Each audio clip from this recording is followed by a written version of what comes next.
A missing prosecutor, a brick through a window, and somehow Dolores ends up on the witness stand. Hey mystery enthusiasts, welcome back to my channel. I am Candra.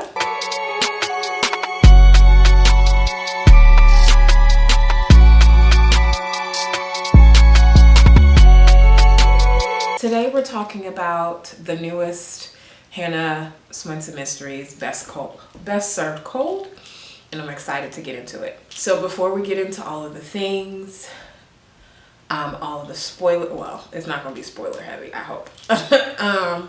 Let's get into the synopsis. I'm going to read word for word what they have on the website. When a suspect in a forgery case is murdered and the prosecutor goes missing, Hannah and Chad must uncover how the two cases are connected and solve them in time for the trial. So before we actually get into all of the shenanigans, I wanted to map out a couple of things because even when I was watching this, I got a little confused. So there are two couples that we are focusing on in this whole mystery, and it's Danielle Lucas and Mitzi and Paul. Danielle Lucas is the wife of the missing prosecutor. Okay? Mitzi and Paul are the couple that's on trial, one of which comes up dead, but we'll get into that a little more later.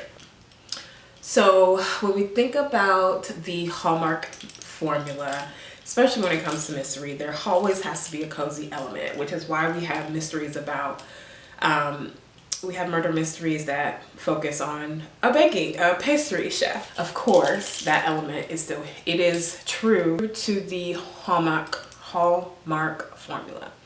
But on top of that, we have this base foundation of family. The Swensen family come together every episode, every movie to solve a crime. New this time in the structure of the film is that the focus is primarily on Chad. While Hannah and Dolores are still, I think, heavy hitters in this episode, the rest of the characters that we typically see, like Hannah's sisters, Lonnie, they are peripheral because I think it's really focused on Chad and this trial that he has been thrown into.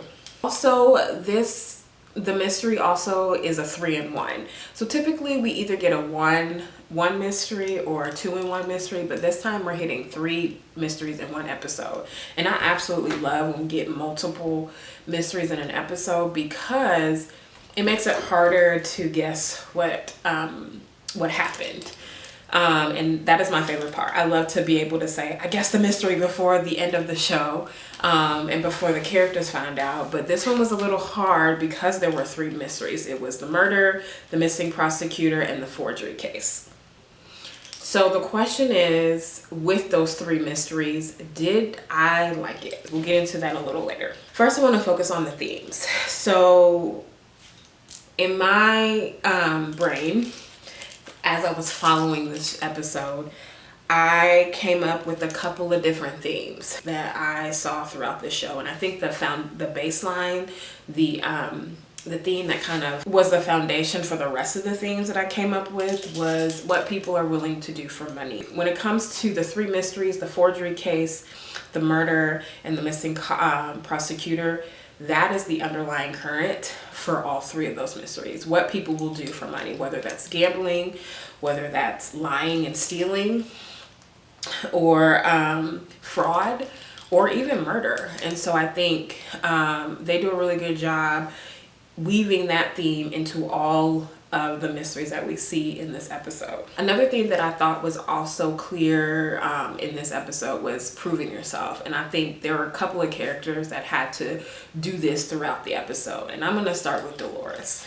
First of all, I have said and will continue to say, I want to be Dolores when I grow up, because Dolores has lived so many lives: an actress, a private investigator, author, a shop owner, and all of these different things. And I love that Dolores gets to live her best life in her later years. And I think that she is a great example to show that just because you're older does not mean you have to stop pursuing your dreams, wherever that may take you. And I think here, will be the first to say that I have been guilty, especially when we found out that Dolores was an official PI. I was just like, no, girl. Really? But I think this episode really is about people not taking her seriously. And so we see Dolores having to get up on the witness stand to talk about how she gathered the evidence for this fraud case that's happening, and proving to everyone, not only to the courtroom and the naysayers in the courtroom, but also to me, that Dolores is actually really good at what she does. And so I think proving herself in that way really solidifies. Should not discount her, regardless of how she may, sometimes the way that she gathers evidence may feel a little funky, but in the end, she actually does know what she's doing, and she has successfully solved many cases. I think the other person that's had to prove himself is Chad. Now, this is not the first time we see Chad in the courtroom, but this is the first time that we see Chad flustered in the courtroom. Chad loves to be completely prepared. He wants the evidence stacked upon stacked. He wants means, motive, and opportunity every time he goes in the courtroom, so it's a slam dunk. And this time, that was not the case. This time, he gets a case that he is completely unprepared for, and we see him, as the episode goes on, trying to figure out how to win this case without being fully prepared like he likes. We all know Chad is a perfectionist. If you can't tell that he's a perfectionist, he is. And so being able to see him on this side a little more flustered and still being able to win his case, I think just shows how good of a lawyer that he is. The other character that had to prove herself was Mitzi, Paul's wife. So the couple that is on trial for fraud. Mitzi had to prove her innocence because her claim is that she had no idea what her husband was doing about these coins, these fake coins that they were selling, and taking people's hard-earned money to benefit themselves. And so her claim this entire time is that she had no idea what was going on. She was just there for the ride, and Paul was a real person. Now, I never quite believed in her innocence, because how can you be working one-on-one like that with someone and not know that they're committing fraud? So basically, she did not prove her innocence to me. So the last character that had to prove themselves was Danielle. Danielle is the wife of the missing prosecutor. Danielle had to prove that her grief and worry about her missing husband was true and legit and real, because the way that she was moving after she told Hannah that she was concerned about her husband missing was very suspect. The fact that she had bought some new earrings, some diamond earrings, and all of these, and this new car, and it just made Hannah and a couple of other people feel like she was faking the grief, which, I have a problem with that, because grief looks different in everyone. Her moving about her life like she normally would make sense to me. I just feel like, we're policing people's grief, and that doesn't feel fair, because grief shows up differently. You don't know the relationship that they had, and, maybe she's not as emotional as some other people. Who knows? But I don't feel like policing people's grief is fair or right, because it shows up and manifests itself in so many different ways. Danielle did have to prove that her grief, which feels icky to say, but prove that her grief was real and not faking it, or that she had something to do with his disappearance because of how she was moving. The last thing for me, it's not necessarily a theme that showed up, but it was a theme that I was hoping to show up, and it didn't. So the title called Best Cold Serve implies that there is vengeance coming. And I rewatched this at least 2 times. And there was no revenge at all. I mean, I guess you can say that the missing prosecutor was dealing with revenge for not paying his gambling debt, but that's a stretch. It's a stretch for me. But like, the fact that there was no vengeance, no revenge happening in this episode was just like, now why was the title called Best Cold? Like, if there's no revenge, why pick that as the show title? Like, the first time I watched it, I was just watching it to take notes. The second time I watched it, I was just like, did I miss it? I did not. There, in fact, was no revenge. And I'm just a little disappointed about that. We talked about the themes, we talked about the formula. Let's talk about my overall take. Now, I will say that this was not my favorite episode of the series. When I think about, I've mostly in general enjoyed all of the Hannah Swensen mysteries, including the Murder, She Baked series. I think this one and what's the other one with like the Masquerade were not my two favorites. I did like that Chad was the primary focus in this series, or excuse me, in this episode, because we got to see him a little more frazzled and taking off his perfectionism guard that he typically has up.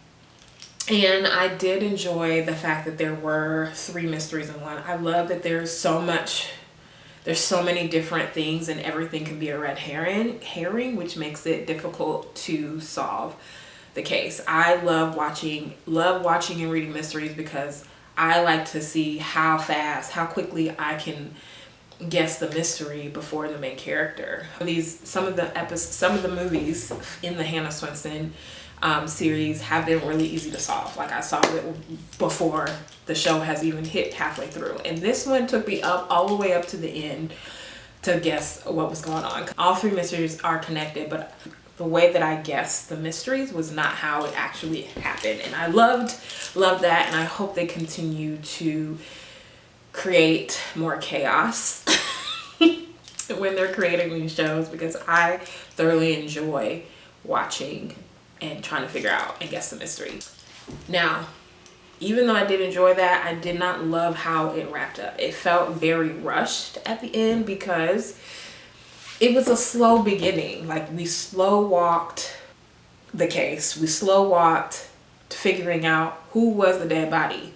We slow walked if the prosecutor was dead or missing. And so everything felt like a slow, rightfully so, and it needed to be slow because there was a lot going on, but then it was like a slow and then quick. It's like, and we're done.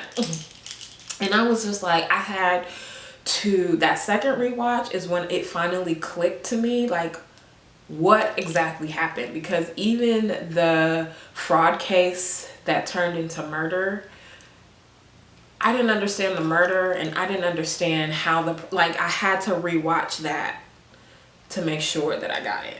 The other thing that I am slightly annoyed about is Hannah. Because Hannah, your mom is a PI. Why will you not get your PI license? And I know because I've spent the weekend rewatching the entire series from Murder, She Baked all the way up to to Best Cold Serve.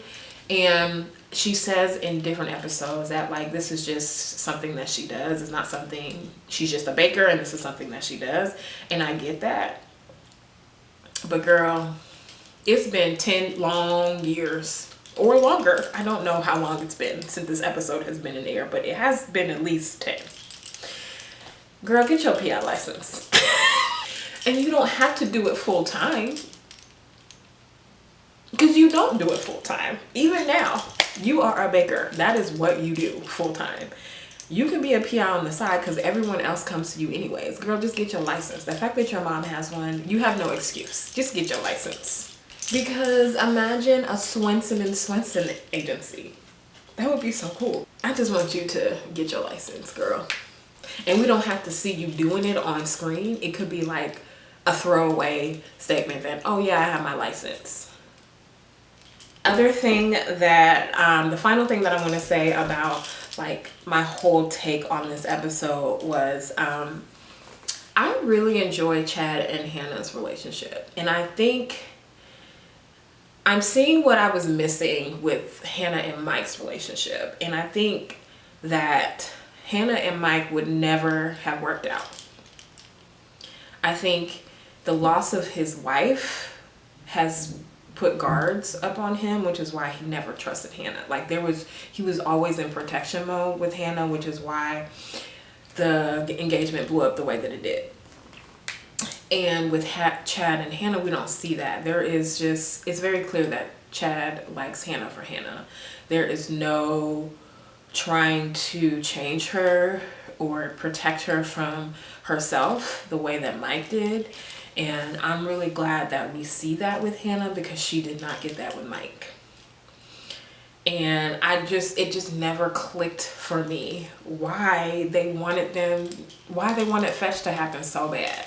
But they did, and whatever.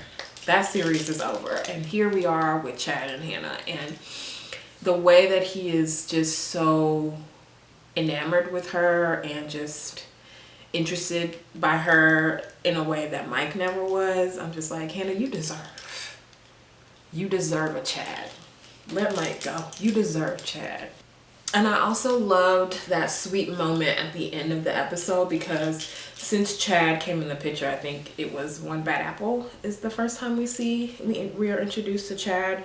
Hannah is trying to get him to eat pastries. All of the things that she baked, whether it's cookies, pies, cakes, croissants, whatever it is, she is trying her damnedest to get Chad to try her baked goods. And we learn why in this episode. And I thought it was really sweet that, again, it just shows his care for her in a way that we have not seen. Like, okay, I'm sorry, I'm gonna stop comparing those two men, because it's not fair. Because there was a real reason why Mike operated the way he did. He is a widower. He was never going to give Hannah the love that she needed. Okay, so moving on. So the fact that Chad's mom was a baker, and he loved the way that he loved her baking. So because his mom is not alive, he doesn't want to compare his mom's baking to Hannah, because that wouldn't be fair to Hannah. And so it's just that level of care for her is what we all have been missing from a relationship with Hannah, and she deserves. But yeah, so I am actually looking forward to seeing how this relationship progresses on screen, and I love that for you, Hannah. I love that for you. Okay, so final rating. So when it comes to ratings, on a scale from 1 to 5, I give Best Served Cold a 2.5 stars. So I did enjoy the moments between Hannah and Chad, and this movie moved the storyline forward. But I think for me, the mystery and the way that the ending flopped, it just kind of killed everything else that happened in this episode. It was good enough to progress the storyline, let's say that. So that's why I'm giving it a 2.5 star. I love the relationship that's blossoming between Hannah and Chad, and I hope to see more of that. And I love Dolores. Like, how can you not like Dolores? Yes, she's a little annoying, but whose mama ain't? Whose mama ain't annoying? Okay? And so I think I will always root for Dolores, because she inspires me to, like, my life does not end at a certain age. And so I can live multiple lives until I'm dead. So should you watch Best Served Cold? I think it's a decent mystery. It's a 3-in-1 mystery, and it was a little difficult to figure out who, what, when, where, why. But it was a solid storyline, and I think you should watch it. Thank you for joining me on this journey as I reviewed Best Served Cold. Let me know in the comments below if you enjoyed this movie like I did. If you enjoyed this video, give it a thumbs up and subscribe for more mystery content, and I'll see you next time. Thank you for joining. So should you watch Best Cult? So thank you for joining me on this journey as I discuss Best Cult